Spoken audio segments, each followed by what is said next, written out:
নমস্কার বন্ধুরা, আজকে আমি আবার একটা নতুন ধরনের রেসিপি নিয়ে চলে এসেছি।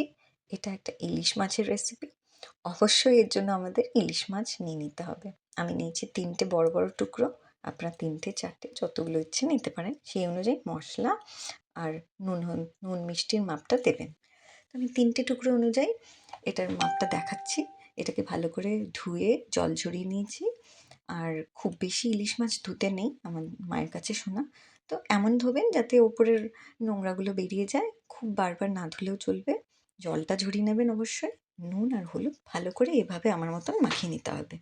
মাসাজ করে করে চারিদিক ধরে একে মাখিয়ে দিয়ে এইভাবে এটাকে রেখে দিতে হবে কিছুক্ষণের জন্য। তার মানে ওটাকে ম্যারিনেট করতে দিতে হবে। এবার ম্যারিনেশন ওই ৫-১০ মিনিট হলেই যথেষ্ট। এরপরে আমরা কি করব, প্যানের মধ্যে তেল দিয়ে দেবো। প্যানটা গরম হয়ে গেছে। তেলটা আরেকটু হালকা গরম হলে ভালো হয়। আমি কিন্তু অলিভ অয়েল নিয়েছি, আপনারা কিন্তু সর্ষের তেলও নিতে পারেন।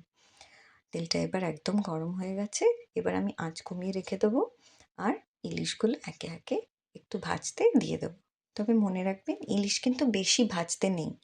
আমার মনে হয় ইলিশকে হালকা ভাজলে ইলিশের স্বাদ গন্ধ সব থেকে যায়, নাহলে ইলিশের গায়ে যে তেলটা হয় সেটা তাড়াতাড়ি তেলের মধ্যে অ্যাবজর্বড হয়ে যায়। কড়ার তেলটা থাকে তার মধ্যে অ্যাবজর্বড হয়ে যায়। নিয়ে নিয়েছি এক্সট্রা ইনগ্রিডিয়েন্টস সেগুলো হচ্ছে কালো জিরে, এটা হচ্ছে লেমন জেস্ট যেটার জন্য গন্ধরাজ লেবু জেস্ট নিয়ে নিয়েছি আমি, লঙ্কা নিয়ে নিয়েছি, নুন ও চিনি নিয়ে নিয়েছি। লেমন জেস্ট নেওয়াটা খুবই সহজ, এটা বাড়িতেই করতে পারবেন। লেমন নিয়ে নেবেন, ওটাকে একটা স্ক্রাবারে ঘষে ঘষে ওর গায়ের যে খোসাটা আছে ওটার থেকে আমরা জেস্ট বার করে নেব। কেমন? আচ্ছা, আমি কিন্তু কালো জিরেটা দিয়ে দিলাম ইতিমধ্যে ওই তেলের মাঝখানে। তো কালো জিরেটা একটু ফ্রাই হবে, আপনারা একদম প্রথমেও দিতে পারেন। তো আমি এবার আস্তে আস্তে এই পিঠ থেকে ও পিঠ উল্টে দিচ্ছি, কেন কি আমি বেশি ভাজবো না। এক পিঠ ভাজা হয়ে গেছে হালকা করে, পরের পিঠটা ভাজতে দিয়ে দিলাম। দিয়ে আবার একটু ঢাকা দিয়ে দেবো একটু সফট হওয়ার জন্য। আর আঁচটা খুব আস্তে দিয়ে রেখে দেবো। এবার নিয়ে নিয়েছি সর্ষে বাটা, যেটা আমি একটা বাটিতে অলরেডি একটা জল দিয়ে গুলে রেখেছিলাম। এতে কোনো হলুদ অ্যাড করিনি, আপনারা দেখতে পাচ্ছেন নিশ্চয়ই। কেন কি হলুদ আমি যা দেওয়ার ওই নুন আর হলুদ মাখানোর সময় মাছের গায়ে দিয়ে দিয়েছিলাম। এবার আমি এই সর্ষের ঘোলটা ঢেলে দিলাম। সামান্য জল দেবেন, বেশি জল দেবেন না, কেন কি এটা মাখা মাখা হবে। এবার নিয়ে নিয়েছি হাঙ্কার যে কোনো ভালো কোয়ালিটির, বাড়িতে পাতাও হতে পারে, দোকানেরও হতে পারে, নিয়ে নেবেন। ভালো করে এটাকে ফেটিয়ে নিতে হবে। দেখুন এরমভাবে চামচ দিয়ে দিয়ে ভালো করে ফেটিয়ে নিতে হবে। ফেটিয়ে নিয়ে দেখুন এর কনসিস্টেন্সিটা ঠিক এরকম থকথকে ভাব আসবে, কিন্তু কোনো লাম্প যাতে না থাকে। চেষ্টা করবেন যতটা আর কি ফেটিয়ে নেওয়া যায় লাম্প যাতে না থাকে। তাতে কী হবে, এটা ইকুয়ালি মিশে যাবে আর খেতে ভালো লাগবে, আর লুকটাও ভালো আসবে অবভিয়াসলি। দেখুন এরমভাবে আমরা ফেটিয়ে নিয়েছি, ঠিক আছে। এবার ফেটিয়ে নেওয়ার পর এটাকে অফকোর্স আস্তে আস্তে ঢেলে দিতে হবে, পুরোটা একবারে ঢালবেন না।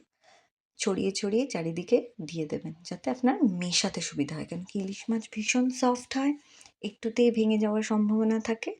খুব সাবধানে এটাকে মেশাতে হবে। তো আমি একটু একটু করে ছিটিয়ে দিয়েছি। এবার আমি দিয়ে দেবো নুন ও চিনি, যেটা ব্যালেন্স করার জন্য আমার দরকার। নুনের সাথে অবভিয়াসলি চিনিটা দিতে হবে, কেন কি আমি টক দই দিয়েছি, নাহলে সব বেশি টক টক মনে হবে রান্নাটা। সেই জন্য আপনারা যদি না দিতে চান নাও দিতে পারেন, কিন্তু আমার মনে হয় একটু চিনি দেওয়াটা দরকার। দিয়ে দেখবেন, আমার মনে হয় টেস্টটা বেশি ভালো লাগবে। তো এবার দিয়ে আপনারা ভালো করে এটাকে এবার মিশিয়ে নেবেন খুব হালকা হাতে, যাতে মাছ ভেঙে না যায়।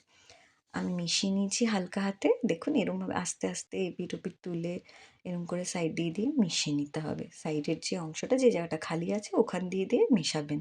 তারপরে মাছটাকে উল্টে উল্টে দেবেন। এইভাবে হালকা হাতে মেলাতে পারবেন। এবার মিলিয়ে দেওয়ার পর আমি একটু রেস্টিং টাইম দিচ্ছি, ওটা ঢাকা দিয়ে দেবো, কেন কি ওটা ফুটবে একটু, ওর মধ্যে যাতে মশলাগুলো ঢোকে মাছের মধ্যে, তাহলে তবে মাছটা খেতে ভালো লাগবে। এটা করে দেওয়ার পর আমি আবার ঢাকনা দিয়ে দিয়েছি, ঠিক আছে। ঢাকনা দিয়ে দিয়েছি, আবার ঢাকনা সরিয়ে এবার আমি দেবো লঙ্কাটাকে আমি একটু ফাটিয়ে ফাটিয়ে দিচ্ছি, কারণ আমার মেয়ে ঝাল খেতে পারে না বেশি, ছোটো বাচ্চা তো তাই। আপনাদের বাড়িতে ছোটো বাচ্চা থাকলে আপনারা এরকম লঙ্কা ফাটিয়ে ফাটিয়ে দিয়ে দিতে পারেন। এতে কী হবে, লঙ্কার থেকে যে নির্যাসটা বেরিয়ে যাবে ঝোলের মধ্যে, অথচ বেশি ঝাল হবে না। আর আপনারা বড়রা যখন খাবেন পাতে নিয়ে নেবেন লঙ্কাটা, সেটা আপনারা আপনাদের মতন করে ব্যবহার করতে পারবেন। এবার দিয়ে দিলাম লেমন জেস্টটা সেটা ভালো করে ওরমভাবে স্প্রিঙ্কল করে করে দেবো যাতে ইকুয়ালি চারিদিকে স্প্রেড হয়ে যায়। এবার আবার ঢাকা দিয়ে দিতে হবে, কেন কি ওই গন্ধটাই হচ্ছে আসল, এটাই হচ্ছে আমাদের স্টার ইনগ্রিডিয়েন্ট এই রান্নার। এবার দেখুন সুন্দর একটা অ্যারোমা বেরোচ্ছে আর কালারটাও খুব সুন্দর এসছে, কিন্তু এখনও শেষ হয়নি, একটুখানি এখনও বাকি আছে, কেন কি আমি কোনো হলুদ অ্যাড করিনি। হলুদ অ্যাড করিনি বলেই সেই কারণে আমাকে এখানের মধ্যে একটা ইনগ্রিডিয়েন্ট অ্যাড করতে হবে, সেটা হচ্ছে লাল লঙ্কার গুঁড়ো। লাল লঙ্কার গুঁড়ো সামান্য একটু দিলেই হবে, 1 টিস্পুন মতন দিলেই হবে। এবার এই লাল লঙ্কার গুঁড়োটা দেওয়ার পরে আস্তে আস্তে সেরকমভাবেই আবার হালকা হাতে মিশিয়ে নিতে হবে। এবার আমি গ্যাসটা অফ করে দিলাম, কেন কি আর বেশি কুক করা যাবে না মাছটাকে। এবার সুন্দর করে মিশিয়ে নিতে হবে, নিয়ে মাছটার একদম যেন কোনোভাবেই ভেঙে না যায় সেটা আপনাকে খেয়াল রাখতে হবে। এবার ভালো করে মিশিয়ে নিয়ে এটাকে ঢাকা দিয়ে দিতে হবে, কিছুক্ষণ স্ট্যান্ডিং টাইম দিতে হবে, মানে 10 মিনিট মতো স্ট্যান্ডিং টাইম দিতে হবে। 10 মিনিট হয়ে গেলে তখন আপনি সার্ভ করতে পারবেন। এই ঢাকা দিয়ে দিন, দেখুন খুব সুন্দর করে মিশে গেছে। এবার আর কিছু না, ঢাকা দিয়ে রেখে দিচ্ছি আমি, তারপরে আমি জাস্ট প্লেটিং করে দেবো। প্লেটিং করে দিলেই কিন্তু আপনি আর ধরে রাখতে পারবেন না নিজেকে, মনে হবে কখন খেতে বসবো। দেখুন এটার কালারটা কি এসছে, আমার ভীষণ প্রিয় এই রেসিপিটা। আপনারাও বানিয়ে দেখবেন, আপনাদেরও খুব ভালো লাগবে এই রেসিপিটি। আর আমাকে কমেন্ট করে জানান কেমন খেতে হয়েছিল, আর আর কী কী রেসিপি আপনারা শিখতে চান অবশ্যই আমাকে জানাবেন। পরে আপনাদের গল্প শোনাবো ইউএসএতে ইলিশ মাছ কীভাবে আমরা কিনেছি। তবে ইলিশটা কিন্তু ভীষণ টেস্টি ছিল, আমি তো ভাবতেই পারিনি ইউএসএতে এসে আমি এত ভালো ইলিশ মাছ পেতে পারি। কিন্তু ইলিশটা স্বাদে গন্ধে অতুলনীয়, এটাকে যদি আমি সাধারণভাবেও করি ইলিশটা ভীষণ টেস্টি। আপনাদের একদিন গল্প শোনাবো পরে। টাটা।